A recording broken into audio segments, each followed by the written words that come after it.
Senior सहाफ़ी तज्ज़ियाकार हामिद मीर साहब मुझे ज्वाइन करें। अस्सलाम वालेकुम, बहुत बहुत शुक्रिया मीर साहब आपका। मीर साहब, आज इमरान खान साहब ने बाकायदा ऐलान कर दिया है कि लॉन्ग मार्च के लिए लोग तैयार रहें और मई के आखिरी हफ्ते में निकलें। आपको क्या लगता है कितना बड़ा चैलेंज होगा वफाकी हुकूमत के लिए इसको टैकल करना? 2014 का 126 दिन का धरना आपको भी याद है, हम सबको याद है, लेकिन इस वक्त मुतालबा ये है कि जब तक इलेक्शन नहीं होंगे लोगों से अपील कर रहे हैं कि हम लोग वहीं पर रहेंगे। तो आपको क्या लग रहा है, मामलात खराब होंगे, वफाकी हुकूमत टैकल कर पाएगी? अभी तनवीर साहब मेरे प्रोग्राम में थे, वो कह रहे थे उस वक्त बहुत बड़ी गलती की थी हम लोगों ने कि इनको रेड जोन में आने की इजाजत दी। तो आप समझते हैं कि मामलात खराब हो सकते हैं? देखिए, इमरान खान साहब ने जो कहा है कि वो मई के आखिरी हफ्ते में कॉल देंगे, तो अगर वो 10-15 हज़ार लोग भी ले आते हैं तो मेरा ख्याल है कि हुकूमत के लिए काफ़ी मुश्किल पैदा होगी। हाँ। इसलिए कि उन्होंने वैसे तो कहा है कि मैं 20 लाख लोग लेके आऊँगा। हाँ। तो 20 लाख लोग तो बहुत दूर की बात है, अगर वो 15-20 हज़ार लोग भी ले आते हैं तो हुकूमत के लिए काफ़ी मुश्किल पैदा हो जाएगी। इमरान खान साहब ने आज जो स्टेटमेंट जारी किया उसमें उन्होंने तारीख नहीं दी है, मई का आखिरी हफ्ता उन्होंने कहा है, तो शायद वो समझते हैं कि मई के आखिर तक ये हुकूमत जो है वो अपना बजट पेश कर देगी। और इस हुकूमत ने अगर बजट पेश कर दिया मई के एंड तक या मई के मिड तक, तो यकीनन इमरान खान साहब को उम्मीद है कि ये जो बजट होगा इसमें नए टैक्स लगेंगे, महंगाई की एक नई वेव आएगी और हुकूमत के खिलाफ आवाम की नफरत बढ़ेगी, तो उसका वो फायदा उठाएंगे। तो मेरा जो एनालिसिस है वो ये है कि इमरान खान साहब का असल मकसद नए इंतखाबात करवाना नहीं है। असल मकसद उनका ये है कि उनको पता है कि ये अब पंजाब में हमजा शहबाज की हुकूमत कायम हो गई है, तो अब मेरे खिलाफ और मेरे साथियों के खिलाफ मुकदमात कायम होंगे, सख्ती की जाएगी मेरे साथ। तो वो हुकूमत पर प्रेशर डाल रहे हैं क्योंकि उनका ये ख्याल है offence is the best defence. तो इलेक्शन का तो उनको पता है कि इलेक्शन कमीशन ने कहा हुआ है कि कम से कम 4 महीने तक इलेक्शन नहीं हो सकता। तो इमरान खान साहब जो है वो मेरा ख्याल है 4 महीने तक तो इस्लामाबाद में नहीं बैठेंगे। लेकिन मुझे लगता ये है कि अगर बजट आ गया और बजट में नए टैक्स लग गए और आवाम के लिए रिलीफ की बजाय उसमें तकलीफ का पहलू ज्यादा नजर आया, तो उसका इमरान खान को फायदा होगा। इसका बड़ा सिंपल सा शहबाज शरीफ साहब के पास सोल्यूशन है। एक तो अपनी गवर्नेंस को बेहतर करें, पीटीआई के पीछे डंडा लेके चढ़ने की बजाय लोड शेडिंग खत्म करें और एक अच्छा बजट दें, महंगाई को कंट्रोल करें, तो इमरान खान उनके लिए कोई खतरा नहीं रहेगा। लेकिन अगर वो ये आवाम को रिलीफ ना दे सके और सिर्फ तकलीफ दी, तो फिर इमरान खान भी उनको बहुत तकलीफ देंगे। मतलब ये कि अब ये कहने की चॉइस नहीं है इनके पास कि भाई हमारा क्या कसूर है, महंगाई कम नहीं कर सके, हम पेट्रोल की कीमतें कम नहीं कर सके, हम नए टैक्सेस इसलिए लगा रहे हैं कि पिछली हुकूमत ने ये किया, पिछली हुकूमत ने वो किया। मतलब कि अब ये कहने की इनके पास चॉइस नहीं है, इन्हें करके दिखाना होगा, परफॉर्म करना होगा।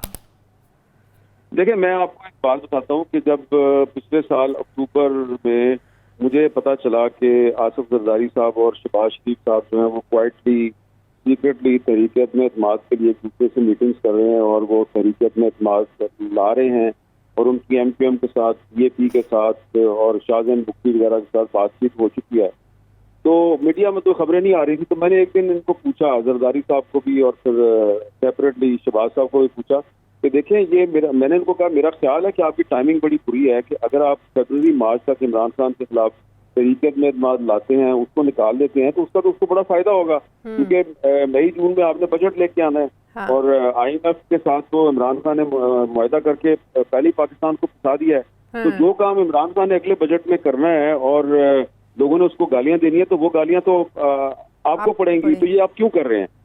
तो उन्होंने कहा जी कि अगर हमने इमरान खान को ना निकाला तो वो किसी और को निकाल देगा, और अगर किसी और को निकाल दिया तो कोई और आ जाएगा, कोई और आ जाएगा तो उनके लिए मुश्किलात बढ़ जाएगी। कोई और आ जाएगा, उनको सिस्टम जो है वो उसको खतरा पैदा होगा। सही। जब मैंने कहा कि सिस्टम को खतरा पैदा हो जाएगा और आपको अगर खतरा पैदा हो गया, अगर आपको गालियां पड़ी तो क्या होगा, तो मुझे ये पता है क्या कहा इन्होंने, बस जी आप हमें इमरान खान को निकालने दें, बाकी हम सब संभाल लेंगे। तो अब इमरान खान को निकाल दिया इन्होंने, तो अब बाकी संभालना तो इनका काम है। तो अब अगर इमरान खान मई के आखिर में आके डेरा डालता है इस्लामाबाद में, तो कम से कम मैंने तो ये नहीं कहना जी कि वो अभी शहबाज शरीफ को टाइम नहीं मिला, उसको थोड़ा टाइम दे दें, 3 महीने दे दें, 6 महीने दे दें, क्योंकि मुझे तो शहबाज शरीफ साहब पहले कह चुके हैं कि बस मैं इसको निकालूंगा तो सब ठीक होता है। तो मुझे अब इंतजार है कि वो सब ठीक कर दें। तो हमजा शहबाज के लिए आपको क्या लगता है कितने बड़ा चैलेंज है पंजाब सबसे बड़ा सूबा, यहाँ की गवर्नेंस के मसाइल हैं, महंगाई है, यहाँ की आपने हमेशा पुलिस कल्चर को तब्दील करने की बात करते हैं। इसमें कोई शक नहीं है कि शहबाज शरीफ एक अच्छे एडमिनिस्ट्रेटर के तौर पर जाने जाते हैं। तो कितना बड़ा चैलेंज होगा उनके लिए इन मामलात को आगे लेकर चलना? बहुत बड़ा चैलेंज है हमजा शहबाज के लिए। पहली बात तो ये है कि उनको ये रियलाइज करना चाहिए कि वो कोई अपनी मेहनत से वो चीफ मिनिस्टर नहीं बने हैं, वो हादसाती तौर पे चीफ मिनिस्टर बने हैं। क्योंकि पीपल्स पार्टी ने अगर मुस्लिम लीग नून के साथ हाथ मिलाया था और तहरीक अदम-ए-इत्तेमाद पिछले साल अक्टूबर नवंबर में जो डिटेल्स फाइनलाइज हुई थी, तो उसमें जो स्ट्रक्चर था ना नए सेटअप का, उसमें पंजाब में परवेज लाई से हमजा शहबाज नहीं थे। ये हमजा शहबाज की गुड लक है कि परवेज लाई साहब स्विच करके दूसरी तरफ चले गए और नून लीग को मौका मिल गया हमजा शहबाज को लाने का। वो अच्छी तरह जानते हैं कि वो इस पूरे नए सेटअप में वो मिसफिट हैं और उनको अपने आप को प्रूव करना है कि वो एक अच्छी चॉइस है। इसके लिए जरूरी है कि वो गुड गवर्नेंस दिखाएं, महंगाई को कंट्रोल करें। अगर वो ये ना कर सके तो उनके लिए बहुत मुश्किल होगा और अगर किसी और को निकाल दिया तो कोई और आ जाएगा, कोई और आ जाएगा तो उनके लिए मुश्किलात बढ़ जाएंगी। कोई और आ जाएगा, उनको सिस्टम जो है वो उसको खतरा पैदा होगा। सही। जब मैंने कहा कि सिस्टम को खतरा पैदा हो जाएगा और आपको अगर खतरा पैदा हो गया, अगर आपको गालियां पड़ी तो क्या होगा, तो मुझे ये पता है क्या कहा इन्होंने, बस जी आप हमें इमरान खान को निकालने दे, बाकी हम सब संभाल लेंगे।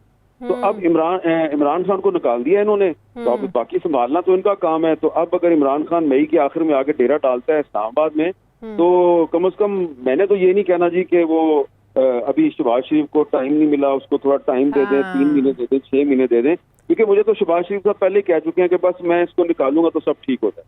तो मुझे अब इंतजार है कि वो सब ठीक कर दें। तो हमजा शहबाज के लिए आपको क्या लगता है कितने बड़ा चैलेंज है? पंजाब सबसे बड़ा सूबा, यहाँ की गवर्नेंस के मसाइल हैं, महंगाई है, यहाँ की आपने हमेशा पुलिस कल्चर को तब्दील करने की बात करते हैं। इसमें कोई शक नहीं है कि शहबाज शरीफ एक अच्छे एडमिनिस्ट्रेटर के तौर पर जाने जाते हैं। तो कितना बड़ा चैलेंज होगा उनके लिए इन मामलात को आगे लेकर चलना?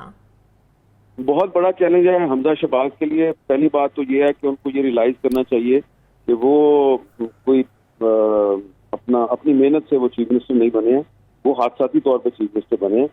क्योंकि पीपल्स पार्टी ने अगर मुस्लिम लीग नून के साथ हाथ मिलाया था और तहरीक अदम-ए-इत्तेमाद पिछले साल अक्टूबर नवंबर में जो डिटेल्स फाइनलाइज हुई थी, तो उसमें जो स्ट्रक्चर था ना नए सेटअप का, उसमें पंजाब में परवेज लाई से हमजा शहबाज नहीं थे। ये हमजा शहबाज की गुड लक है कि परवेज लाई साहब स्विच करके दूसरी तरफ चले गए और नून लीग को मौका मिल गया हमजा शहबाज को लाने का। वो अच्छी तरह जानते हैं कि वो इस पूरे नए सेटअप में वो मिसफिट हैं और उनको अपने आप को प्रूव करना है कि वो एक अच्छी चॉइस है। इसके लिए जरूरी है कि वो गुड गवर्नेंस दिखाएं, महंगाई को कंट्रोल करें। अगर वो ये ना कर सके तो उनके लिए बहुत मुश्किल होगा और अगर किसी और को निकाल दिया तो कोई और आ जाएगा, कोई और आ जाएगा तो उनके लिए मुश्किलात बढ़ जाएंगी। कोई और आ जाएगा, उनको सिस्टम जो है वो उसको खतरा पैदा होगा। सही। जब मैंने कहा कि सिस्टम को खतरा पैदा हो जाएगा और आपको अगर खतरा पैदा हो गया, अगर आपको गालियां पड़ी तो क्या होगा, तो मुझे ये पता है क्या कहा इन्होंने, बस जी आप हमें इमरान खान को निकालने दे, बाकी हम सब संभाल लेंगे। तो अब इमरान खान को निकाल दिया इन्होंने, तो अब बाकी संभालना तो इनका काम है। तो अब अगर इमरान खान मई के आखिर में आके डेरा डालता है इस्लामाबाद में, तो कम से कम मैंने तो ये नहीं कहना जी कि वो अभी शहबाज शरीफ को टाइम नहीं मिला, उसको थोड़ा टाइम दे दें, 3 महीने दे दें, 6 महीने दे दें, क्योंकि मुझे तो शहबाज शरीफ साहब पहले कह चुके हैं कि बस मैं इसको निकालूंगा तो सब ठीक होता है। तो मुझे अब इंतजार है कि वो सब ठीक कर दें। तो हमजा शहबाज के लिए आपको क्या लगता है कितने बड़ा चैलेंज है? पंजाब सबसे बड़ा सूबा, यहाँ की गवर्नेंस के मसाइल हैं, महंगाई है, यहाँ की आपने हमेशा पुलिस कल्चर को तब्दील करने की बात करते हैं। इसमें कोई शक नहीं है कि शहबाज शरीफ एक अच्छे एडमिनिस्ट्रेटर के तौर पर जाने जाते हैं। तो कितना बड़ा चैलेंज होगा उनके लिए इन मामलात को आगे लेकर चलना? बहुत बड़ा चैलेंज है हमजा शहबाज के लिए। पहली बात तो ये है कि उनको ये रियलाइज करना चाहिए कि वो कोई अपनी मेहनत से वो चीफ मिनिस्टर नहीं बने हैं, वो हादसाती तौर पे चीफ मिनिस्टर बने हैं। क्योंकि पीपल्स पार्टी ने अगर मुस्लिम लीग नून के साथ हाथ मिलाया था और तहरीक अदम-ए-इत्तेमाद पिछले साल अक्टूबर नवंबर में जो डिटेल्स फाइनलाइज हुई थी, तो उसमें जो स्ट्रक्चर था ना नए सेटअप का, उसमें पंजाब में परवेज लाई से हमजा शहबाज नहीं थे। ये हमजा शहबाज की गुड लक है कि परवेज लाई साहब स्विच करके दूसरी तरफ चले गए और नून लीग को मौका मिल गया हमजा शहबाज को लाने का। वो अच्छी तरह जानते हैं कि वो इस पूरे नए सेटअप में वो मिसफिट हैं और उनको अपने आप को प्रूव करना है कि वो एक अच्छी चॉइस है। इसके लिए जरूरी है कि वो गुड गवर्नेंस दिखाएं, महंगाई को कंट्रोल करें। अगर वो ये ना कर सके तो उनके लिए बहुत मुश्किल होगा।